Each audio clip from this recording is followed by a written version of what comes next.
tervist, et mina olen Paganar. Mina olen Aver. Ja me nüüd üritame siis teha teile väikse instruktaaži video, et muidu me peame iga mängu alguses peame kordama ühte sama asja kogu aeg üle. Et täielikult sellest ei pääse, me mingisugune instruktaaži teeme alati, aga me praegu prooviksime võtta rahulikult vabas vormis üle käia kõik need asjad, mis meil mängudes, mis meil toimub, eriti nendele inimestele, kes Airsoftiga pole üldse tegelenud. Ja või larpiga, täpselt, et proovime teha väikse instruktaaži video, selgitada erinevaid ohutustehnikaid, erinevaid mänguprobleeme, mis võivad tekkida ja vaadata relvi erinevaid. Ja mina ei tea, et ärge me kokutame siin, eks, sest et see on vabas vormis, me mingit väga peent videot ei hakka tegema. Et teie hüvanguks, kui vaatame, et võiks mingid asju lisada veel siia, siis me võib-olla teeme lihtsalt uue video. Põuner kahjuks saan meil liituda, sest ta pidi jääma punkrisse ikkagi. Kirjaniku juurde. Saadab tervitused. Põuneri poolt tervitused siis. Selge, aga siis alustame ohutustehnikast. See on kõige tähtsam asi tavaliselt, sest et teie ohutus on meie jaoks tähtis ja nii ongi. Ma räägin siis kõigepealt natuke relvaohutusest, et kasutasin püstolit, et kui te kuskil liigute nagu, ja te ei ole lahingus otseselt, siis kunagi ei ole sõrme päästikul, mitte kunagi. Sest et te võite kaitseriivi maha libiseda, võite komistada, tuleb lask ja seda me ei taha. Alati on sõrm niimoodi, kui te päästikust teema põhimõtteliselt. Kaitseriiv on peal alati, kaitseriiv võtate alles siis maha, kui te kas tunnete mingi oht või lähete rünnakule, mingisugune, kui tekib vahetama konflikti oht, kaitseriiv on peal, sõrm on päästikult maas. See on väga oluline järgi relva juures. Alati käituge relvaga nii, et oleks laetud ja et oleks kaitseriiv oleks maas. Et ei tee sellised rumalusi, et vaatate relva siis see niimoodi, mis see on huvitav, seda kunagi ei teha. Siis ärge sihtige inimest. Kui ta on teile väga lähedal, eriti just näkku, et nii ärge tehke. Et see on väga halb. Kui te peate kedagi sihtima nii ühikest distants pealt, sihtige keresse, kuskil alla poole niimoodi, et ei oleks mingit jama. Ja siis, mis veel? Ja kui te relva hoiate samamoodi, et ei oleks sükest asja, ma saan aru, et läbirääkimist ajal võib olla täitsa cool istuda niimoodi. Aga see on halb mõte. Minu hambad on just, et järgige alati oma relvatoru, et kui te liigute kuskil, siis relv on kas püstel puhul on ta kuskil kabuuris või siis on suunatud maha põhimõtteliselt. Niimoodi, kui liigute. Automaadi muu samamoodi. Alati on kuskil mahas, et ei oleks kellegi pihti läheks laska põhimõtteliselt. Et sihiti inimest ainult siis, kui teil on kavatsus teda ähvardada või laskma hakata. Ja üldse vältige näkku sihtimist üldse, kui vähe saate. Vahest ei saa, et kui inimene piilub nurra taha, siis on nägu näha, siis ei ole midagi teha. Aga kui vähe võimal on kere näha ja siis üritage ikka keresse sihtida. See on lihtsam ka tegelikult. Lihtsam ka, jah. Mass on suurem. See on paremini pihta. Eriti minul. Üks asi, mis on veel, et pimesi laskmine kui selline, seda väga ei peata heaks tooniks. Et sa pead alati nägema, kuhu sa lased põhimõtteliselt. Et kui sa nurra taha teil piilud, siis on okei, aga kui sa teed niimoodi, siis on halb, lased niimoodi. Kuskil kassi taga oled ja lased niimoodi, see on halb toon. Järsku samal ajal on keegi parasjagu niimoodi vaatab ja siis sinu toru... Lased talle klõpsti silma või oska prilli siis Et pimesi laskmist me ka erinevatel põhjustel. Esiteks on natukene nõme ja teiseks on see ohutustehnika pärast ka, et võite lihtsalt inimest lasta sinna kohta, kui te ei taha. Mis siis veel? Ega vist rohkem relvade kohta vist meil ei olegi eelmist. Et see oleks relva baas ohutustehnika, et mis see on. Okei, ma nüüd räägin enda ohutusest. Nagu näha on, et siis isegi seda instruktaaži tehes to make a point on meil mõlemil on peas kaitseprillid. See on ka üks kõige tähtsam reegel igasuguses Airsoftiga seonduvas mängus. Prillid on peas. Mitte mingit vabandust ei ole ilma prillita minna. Sa võid olla ilma relvata, sa võid olla püksata, sa võid ükskõik mis teha, aga prillid peavad peas olema. Prillid võrdub ka mask, kõik sükst asjad, aga peavad peas olema. Silmad on kaitstud, siis põhimõtteliselt ainuke osa, mis võib tõsiselt peas olema. Sest et kui läheda maa pealt saate tabamuse sellest kuulist, teil tekib vorp. ja kuna meil pärast räägime sellest, meil on relvapiirangud on piisavalt sellised, et ei tohiks tekkida, et noh, ei ole meil mängudes nii kõvasid relvi, mis nahast läbi läheks, siis tegelikult on silmavigastus on ainukene oht, mis on. Ja Eestis ei ole, meie teada, ei ole Airsoftis juhtunud neid midagi tõsist silmadega, hoiame seda niimoodi. Tüüpiline probleem, mis on prillidega, mis ma tahan kohe ära rääkida, on see, et nad lähevad uduseks. Kui teil on action, värgid, särgid, teil siin hakkab siin udutama, sest et tekib respiratsioon, värgid, särgid. Kuidas seda puhastada niimoodi, et oleks ohutu? Esiteks, kõige parem on muidugi, et laskmissuuna suhtes kõige parem, kui te ronite kuskil nurka ja siis puhastate niimoodi pöialdega. Et tähtis on see, et prillid oleks natukene on eespool ja siis pöialdega, silmad on kinni surutud ja pöialdega puhastate kiirelt ära, panete ette. Kõige parem on muidugi proovida ennem, kas on catcrap, mis väga hästi ei tööta minu kogemuste järgi vähemalt, mõnedele töötab, mõnedele ei tööta. Mõned puhatavad prille alguses ka feeri sees leotavad, et tekib süke väike film nagu tuleb peale, mis pärast esimest puhastamist hävineb. Aga on väga palju erinevaid trikke, kuidas teha niimoodi, et sul prillid uduseks ei läheks. Et uuri kogenud inimeste käest, et kuidas neid kõike teha, sest neid variante on palju. Teine variant on võrkprillid. Võrkprillidega on nüüd see jama, et nad on küll Eestis lubatud, aga nad on ikkagi ohtlikud, sest et võrkprillid, isegi kui nad on ilusti üle lastud, selles mõttes, et kuul sealt läbi ei lähe, kuul võib minna katki ja võib tabada teie silma. Et seda katsetamisel on seda juhtunud, me oleme ise näinud seda, kuidas seda on võimalik teha ja tänu sellele on võrkprillid suhteliselt mitte soovitatavad. Et me ei saa seda keelata, sest seda ei ole mõtet keelata lihtsalt. Et mõnedel inimestel lihtsalt ei ole, eriti kui sul on endal ka prillid, siis on väga raske väga raske leida niisugust head mudelit prillidel. Samamoodi kui maskid, värgid see, aga see on siis prillidest silmade kaitsmist. See oli kõige pikem osa ka, see oli kõige tähtsam osa. Ja, kaitske oma silmi. Et see on teie jaoks ka tähtis, meie jaoks ka. Nüüd teised ohutusvahendid, mis on suhteliselt tähtsad, on esiteks põlvekaitse. Täiesti tavaline, see on mind teeninud juba aastaid. Põlvekaitsmega on niimoodi, et kuna te üldjoontes kukute või hüppate alati ühele põlvele, oleneb mis käeline te olete, parem vasaku käeline, siis te saate oma võitluskaaslasega, kui teil on kahe peale, saate kahe peale jagada ühte paari põlvekaitsmeid tegelikult. Tavast, kui neid ostetakse, tuleb 2 tükki mõlema jala jaoks.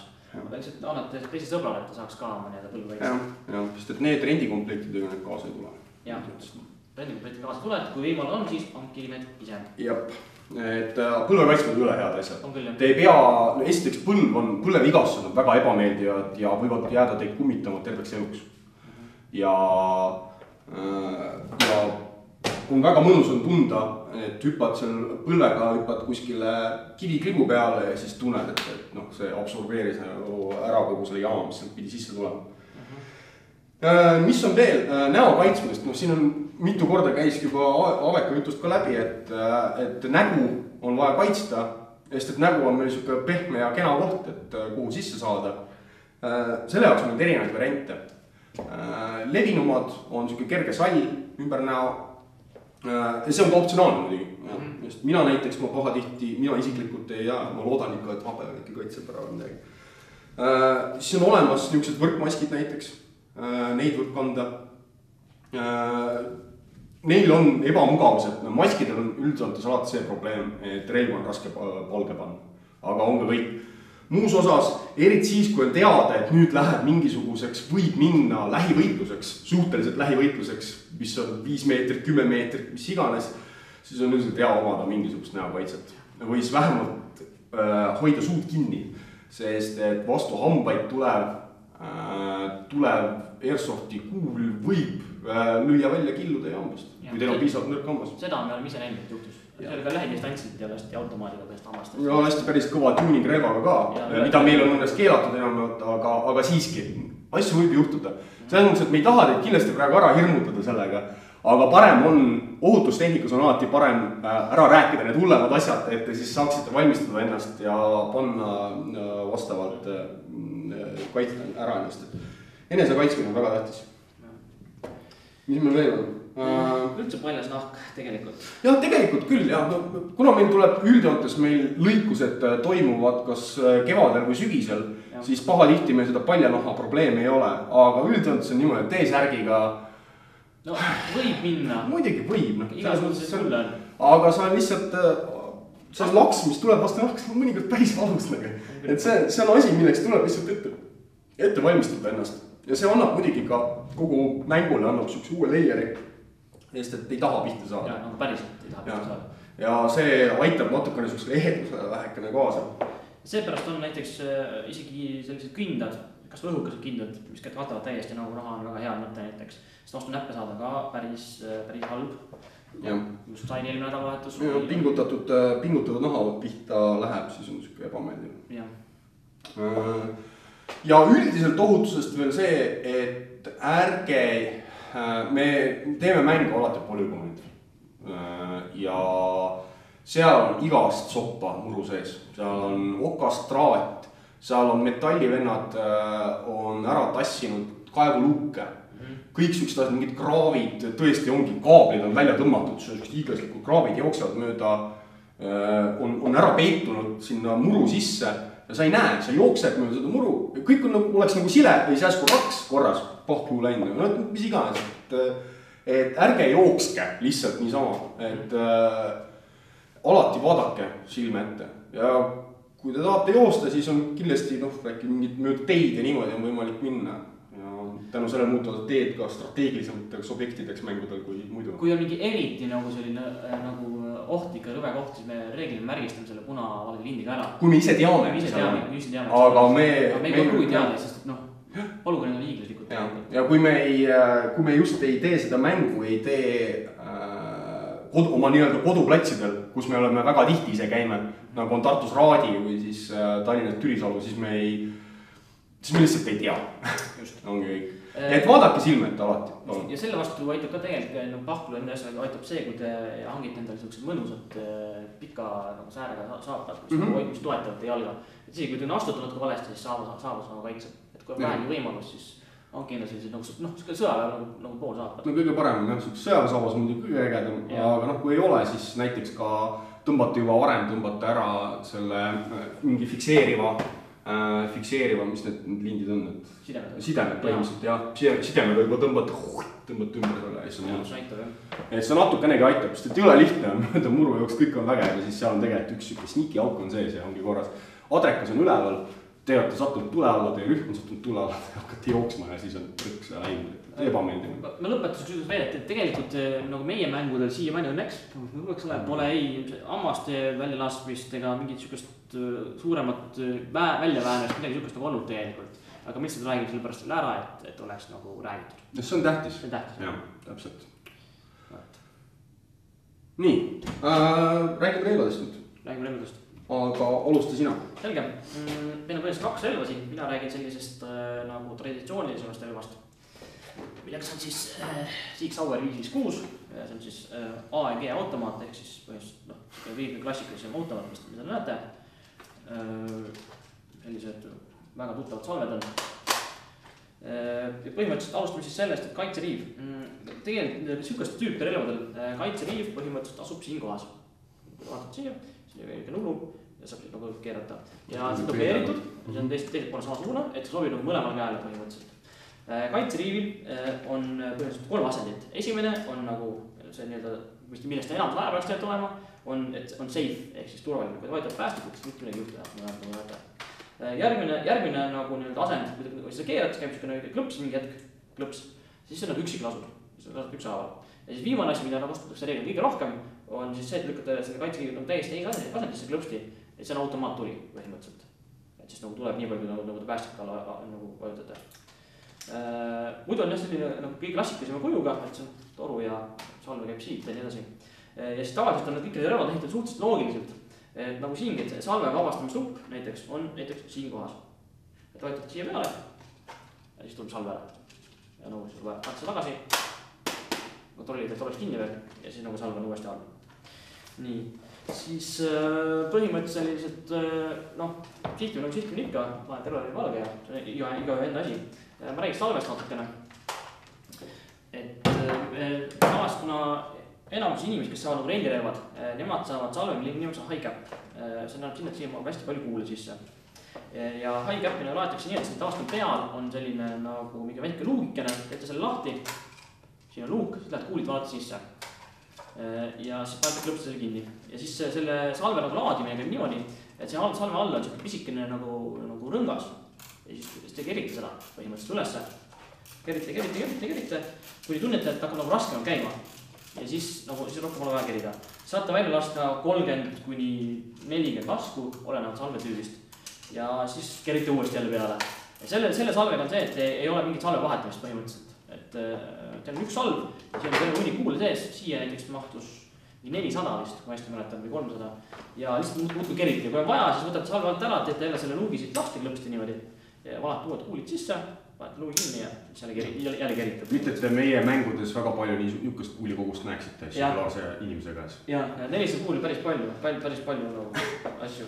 Üks asi veel, et kui need kuulid on siia üles keritud, te võite näha isegi siin, see on näiteks G36 salv, et te võite isegi näha neid kuule siin sees, aga miskipärast relv ei lase. See tähendab seda, et ta on need kuulid jätnud siia kerimisvahesse sisse, aga ta on piisavalt lõtv, et ta enam ei suru neid relva ja ongi kõik. Ja tegelikult see compartment, see koht, kus kuulid on seal tühi juba, siin on mingisugune paarkümmend kuuli on siin sees, nad on piisavalt lõdvalt siin sees, et nad enam relva neid enam sisse panna ei saa. Et relva nad enam ei tõuka. Siis on salvel, on siin üleval niisugune lõkats, kui selle nüüd tagasi tõmmata, kui kuulid on pinge all, siis nad tulevad siit vurinal välja. Kui nad on lõdvalt, siis nad lihtsalt saab välja voolata ja saab nad kas panna teise salve või koguda kuskile kokku. Maha visatud kuuli mitte kunagi ärge pange relva tagasi ja lõhub relva. Suhteliselt kindel. Kui kuul on maha kukkunud, siis seda relva enam tagasi ei pane. Et ainult peopesa pealt võib veel, kui peopesa ei ole väga must ega midagi higine. Nii, ja siis on meil põhimõtteliselt sama kuluga on ka sellised muud sellised salved, kus ei ole selle kerimisfunktsiooni. Kus ongi nii, et siit ülevalt pannakse selline kiirlaadja muid asi, millega surud need kuulid kiiresti sisse. Ja nii palju, kui siin sees on, nii palju nagu välja tuleb, et siin mingit kerimist ega niisugust ei ole. Kui saab tühjaks, siis pead uuesti laadima põhimõtteliselt selle asjaga. Aga need medcapid ja niisugused nagu low capid, kus on vähe kuule sees, need on tavaliselt mängijad, kellel oma relvad on niimoodi teavad, mis nad teha põhimõtteliselt. Ja, aga tühjaks saab neid teha samamoodi? Ja samamoodi, siin pisikene vedu, et tõmbate selle tagasi ja siis tuleb kuulid lõpsti välja. Siin on kohe selle nii-öelda väljaluskava juures. Nii, aga räägid siis sellest FN-ist. Teine relvatüüp on pullpop. Need on niisugused relvad. Nii, siin sees asja välja. Et pullpop relva põhimõte on see, et tal on küll sama pikk toru sees nagu tavarelval, aga ta on kogu kamm on lükatud tahapoole. Salvega sisse, siis on näha. Nagu näha, siis on seda juba, ta on teise kujuga, ta on teistmoodi, ta on lühem ja salv on veidralt on siin kuskil ja võib-olla rendirelvadeks antakse veel võib-olla mingisugune imelik relv, et siis teate, et tal ei pruugi isegi safety't, sellel ei ole siin safety't, ei ole ka selle koha peal, kus muidu peaks olema. Tal on safety on hoopis siin ja ta on keeratav siit samamoodi, muidugi on samamoodi on automatic single shot ja safe, aga hoopis teise koha peal ja salve vahetus on ka, siin on lüliti, kust käib siis see välja. Et ongi kõik, et on lihtsalt teise kujuga, et ärge laske endal nagu hämmingut nagu tekitada. Et relvadel võivad olla need safety'd asjad võivad nagu erinevates kohtades olla. Et kui te saate tuki kätte, siis on hea mingisuguse kas kogenud kaaslase või kellegi käest üle küsida kõik need asjad, et kus on minu safety või meie käest. Et kus on selle relva safety ja nii edasi, et kui te ise seda üles ei leia. Nii. aga see on puudab siis. Jaa, rendirelvade kohta nii palju, et nagu inimesed, kellel oma relva ei ole, nende me anname siis rendirelva ja kui rendirelva peaks mingi juhtuma, et enam ei tööta või sükust asja, siis mängige see välja, öelge, et mu relv ei tööta, mingi oma inseneri juurde, kui teil inseneri ei ole, siis tulge otse GM-i juurde ja siis GM-id annab teile põhimõtteliselt nagu aru. Mingi aja pärast, et ilmselt me peame selle siis paanikas juurde peame leidma. Me arvatavasti ei kanna see relva korralt seljas, on väga raske. Relvadest veel, nad on, enamus on sellised ka, et nad on suhteliselt nagu realistlikus kaalus. Et noh, see on plastik, tema natuke kergem, näiteks siig, see on mingi mõnus 4 kilo. No, ega sellel on see... Ega ta just väga palju kergem ei ole, et selles mõttes, nii on nagu. Kas me räägime püstolitest ka? Räägime praegu püstolitest läbi ja siis räägime kiiruse piirangust. Olgu, teeme nii, jah. Siis püstolid. Mul on siin nagu 2 püstolit, üks neist maksis vanas rahas 1000 ja teine maksis vanas rahas 25. Et umbes selliseid distantsi pealt nagu ei olegi väga aru saada. Põhimõtteliselt on meil siin samamoodi Siig Saueri püstol, mis on gaasiga. Temal on siis see nii-öelda omadus, et ta põhimõtteliselt ta on poolautomaat, et kui ta lasete, siis ta võtab automaatselt uue kuuli sisse, et saate põmm üksik laske teha. Ja siis teine relv siin on nii nimetatud Springer, ehk ta on siis ühekordne vinnastatav, et iga kord, kui te teete lasu, siis te võtate käsid siin nagu klõkk tegema ja saate uuesti lasta, jälle klõkk ja uuesti lasta. Samas tal on salv seal sees kenasti, salv mahutab päris korralikult. Ja samamoodi, et nad on põhimõtteliselt on nagu need kuuli väljalaske kiirus on ütleme nii, et enam-vähem sama, mis selle gaasikal. Ja gaasikas on selles mõttes nagu lihtsalt metallist ja näiteks see versioon, mis mul on siin metallist teadki ägedam ja sa saad kiiremini tulistada, aga põhimõtteliselt selle asja kannab ka nagu nottida. Erinevad kurjameid. Ja need relvad, kuna meil on siin mängud on nagu kurtmist, et miks spetsialistid ei saa nagu relvi, siis spetsialistid on lubatud põhimõtteliselt sellised ühelasulised relvad, mis ei ole snaiperrelvad.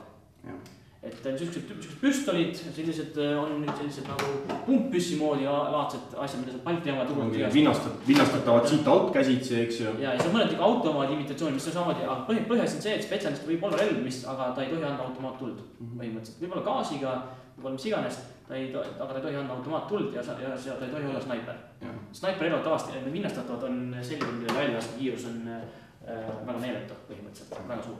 Millega me jõuame ka väljalaskiiruste piirangute juurde. Ehk siis meie oma mängudes nüüd panime piirangu ikkagi korralikult peale, et üle 120 meetri sekundis meie relvad ei tohi lasta.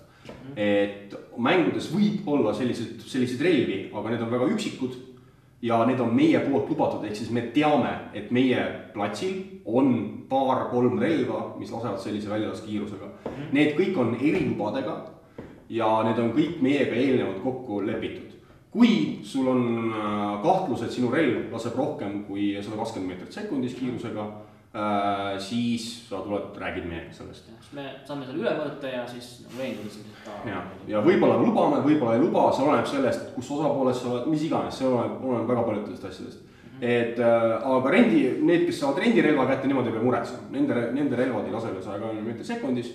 Et see piirang on meil tehtud ka sellepärast, et oleks mingil määral võrdne mängu playing field nii-öelda. Sest et relvi annab tegelikult tuunid igat moodi. Päris Milbex annab relvi tuunid, aga mida jõhkramaks on relv tuunitud, seda ohtlikum ta on. Ja suuremad on piirangud ka. Seda suuremad on piirangud ja me pole mõtet sukust asja lubada. Meie jaoks kõige on lihtsam ja ohutu. Sest lõppkokkuvõttes meil tegemist ikkagi rollimänguga, mitte mingi taktikalise simulatsiooniga. Nii, aga see vist ongi relvadest praktiliselt vist kõik. Jah, ma arvan küll. Nii. Aga siis kolmas punkt meil ongi siin nagu rollimängust natukene räägis mõned... Räägime üldisemalt sellest hilisest lõikusest, kogu sellest rollimängu osast ja et mul on tekkinud väga tugevalt, on tekkinud sükest arvamust ja eks ta mõnes mõttes ole ka õigustatud, et hilise lõikuse maailm on süke rohkem airsoft. Tegelikult ei ole. Tegelikult me ikkagi üritame, et vähemalt selles mõttes, et see, et meil on militaarse taustaga ülesanded tänu sellele, et on ehe relvastus, see ei tohiks teil takistada rollimängimist. tänu sellele, et on ehe relvastus, sellepärast on ka võimalus mängida militaarseid siukseid ülesandeid välja, sest et militaarsed ülesanded on raskem välja mängida nerf-relvadega ja muude relvasüsteemidega. Airsoftis on see juba võimalik. Aga te peate, otse loomulikult peate ju meeles pidama igasugust erinevaid probleeme, mis kaasneb sellega, et mängus on Airsoft relvad. Esiteks ütleme, et te tahate olla ülejooksik või te põgenete kuskilt ja jooksete enda inimeste poole. Te peate teadma seda, et kui te tahate näha välja ohutu, siis te näitate oma kehakeelega ka, et te olete ohutu, sest et te ei tea, mingisuguses põõsas võib istuda mingi vend, keda te ei näe ja kes lasab teid maha. Kui te tahate minna ja kellelegi alla anda, te teate, et vastane võiks siin piirkonnas olla, siis te juba annate alla isegi siis, kui te ei näe. Ja. Sest et vabalt võib olla, sina seda ei näe, aga seal metsa all on 10 matsi tegelikult, kes kõik sa oled juba niimoodi sihikul ja kui sa teed seal niimoodi lähed nende poole, siis on korras. Et sellised asja võib juhtuda, on juhtunud ja saab juhtuma. Aga te peate, selles mõttes, et see on selline asi, mis tuleb vist meeles pidada, et distantsid on teised. Et kui te olete pohverlarbil või nerfilarbil, siis te jõuate alati oma vastasega, jõuate häälekontakti.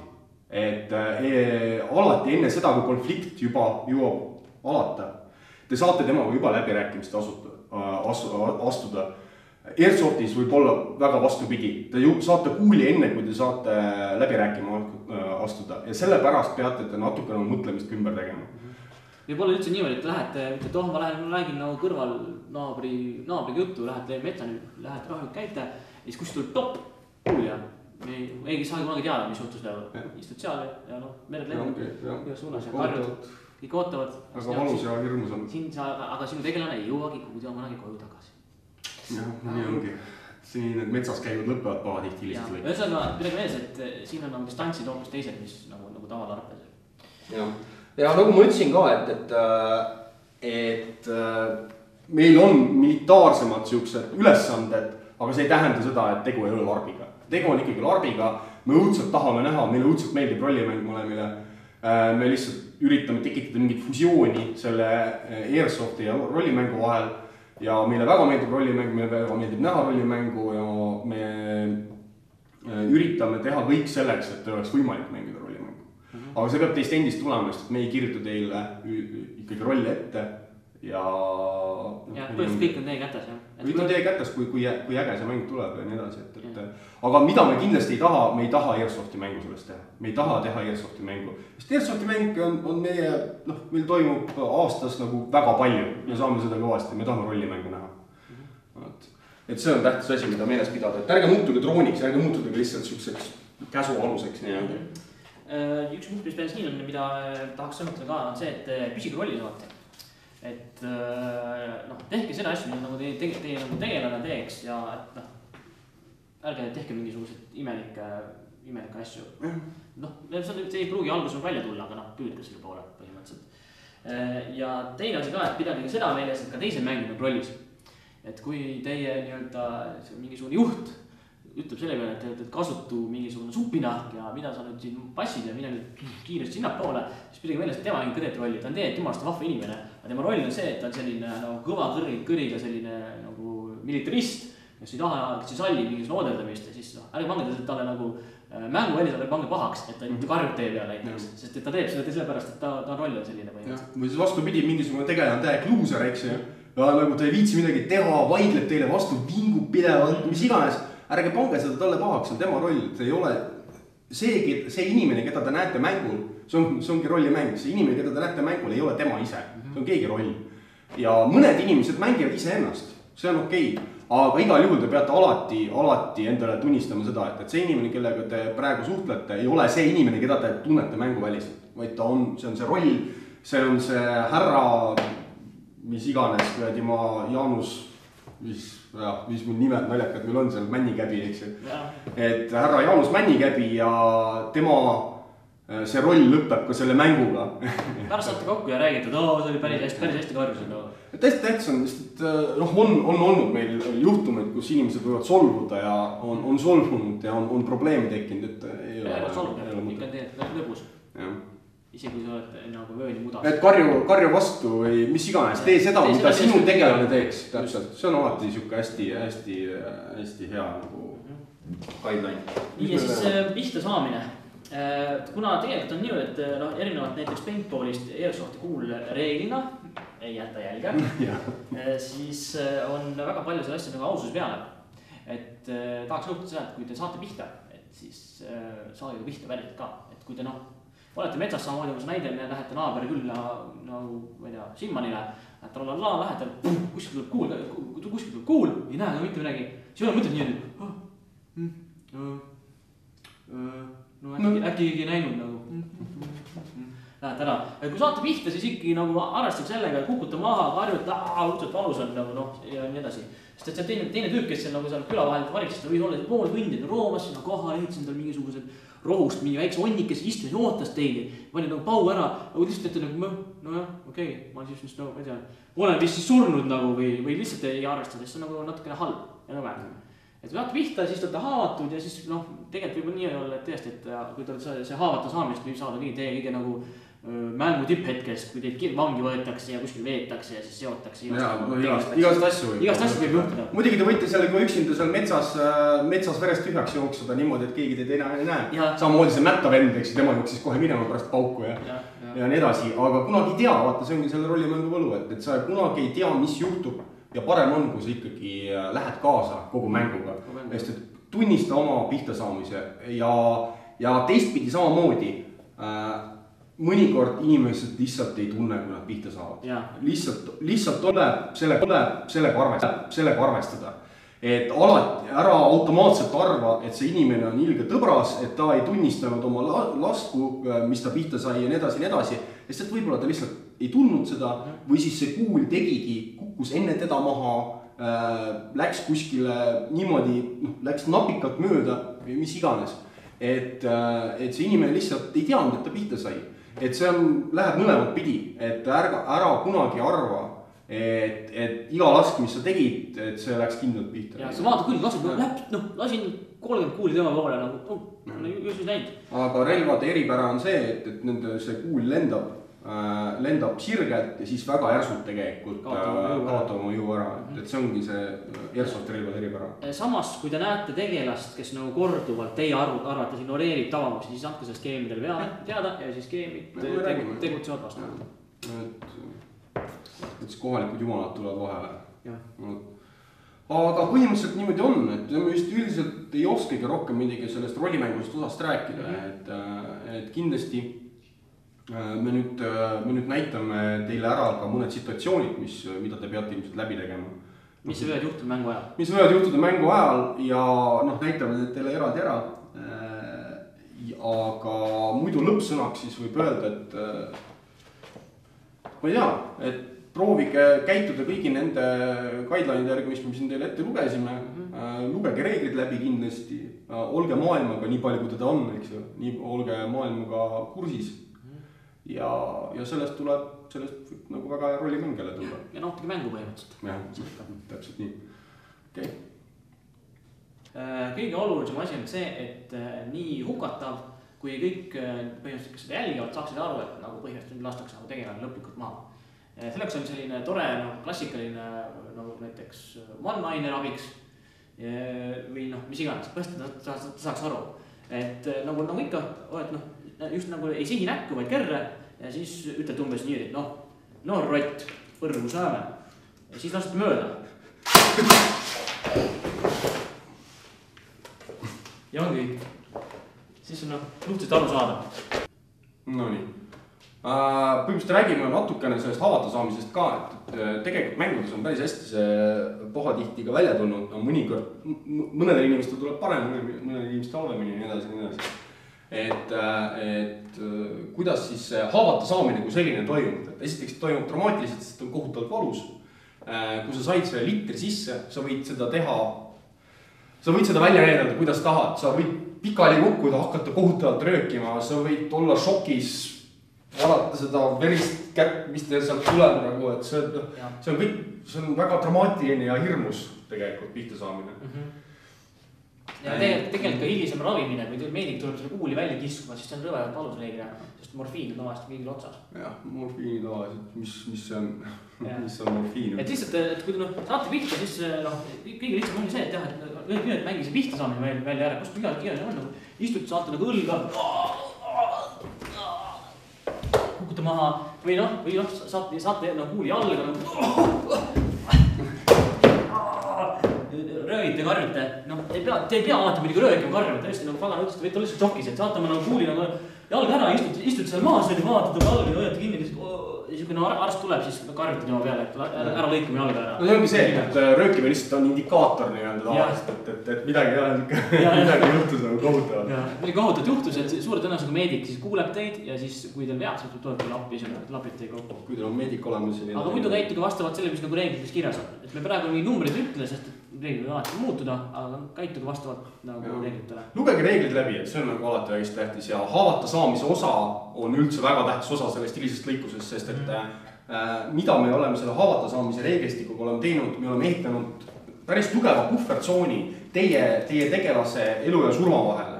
Ehk siis tegelikult ei ole väga lihtne võimalik surma saada, aga kui sa saad, siis see peaks olema piisavalt kehk sündmustahe teie jaoks. Et kui see surm lõpuks kätte jõuab. Et sellepärast ongi haavata saamised, haavad on suhteliselt lihtsalt parandatavad, sest et kõik võivad seda teha. Kui sa näed haavatud inimest, ükstaskõik kõik, kes tegelane sa ka ei ole, sa saad ta kinni siduda. Sest probleem on see, et ta nagu rohkem nüüd katki ei läheks, eks. Et probleem on lihtsalt selles, et me võime tulla ja öelda, et nüüd on see inimesel konkreen.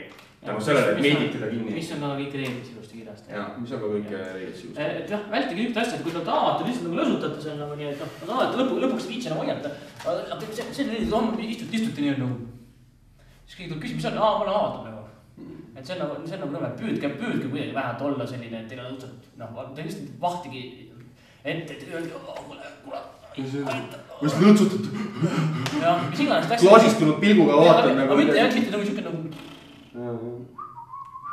Jälle fucking sain pihta, eks. Jälle sai fucking sain pihta. Et seda. Üritage vältida. Võt. Aga see ongi vist kõik. Tegelikult küll, jah. Me ongi situatsioonidega läbi ja. Ja. Läbi parem. Tšau.